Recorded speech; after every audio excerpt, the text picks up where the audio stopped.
अजीब और गरीब। इन शब्दों को अजीबो गरीब, मूल अजीब व गरीब अर्थात अजीब और गरीब में देखने से पता चलता है कि वे एक दूसरे को बहुत प्यारे हैं। कारण ये है कि ये आगे दिए गए एक अर्थ में बिल्कुल एक से हैं।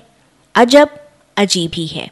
यदि अंतर समझाना जरूरी हो तो समझा दीजिए कि एक के मध्य में अ है जबकि दूसरे में ई है। ये दोनों शब्द रूप हिंदी उर्दू में ही नहीं अरबी में भी मौजूद हैं। अजीब वो है जो सामान्य न हो, अर्थात असामान्य, आश्चर्यजनक, विलक्षण, विचित्र, अद्वितीय, अनोखा, अद्भुत, बेमिसाल, निराला, अनुपम हो।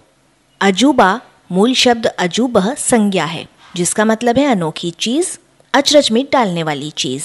अजीब से पुल्लिंग संज्ञा बहुवचन बनता है अजाइब, जिसका अर्थ है अजीब बातें या विचित्रताएं। इसी से अजायब घर यानी कौतुकालय या विचित्रालय बना है। अब गरीब को देखें।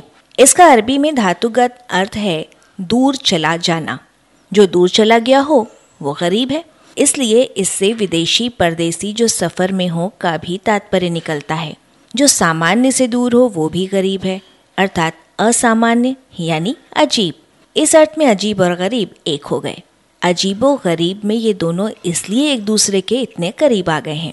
दोनों शब्द मिलकर बहुत ही विचित्र का अर्थ देते हैं, अर्थात जिसमें बहुत सी ऐसी बातें हों जो दूसरों में न हो। जो सभी सुखों और सुविधाओं से दूर है वो भी गरीब है।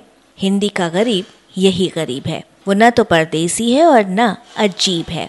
इसके दोस्त शब्द हैं निर्धन, दरिद्र, हीन, कंगाल, बेचारा, बेबस, असहाय, लाचार, नम्र या दुखी।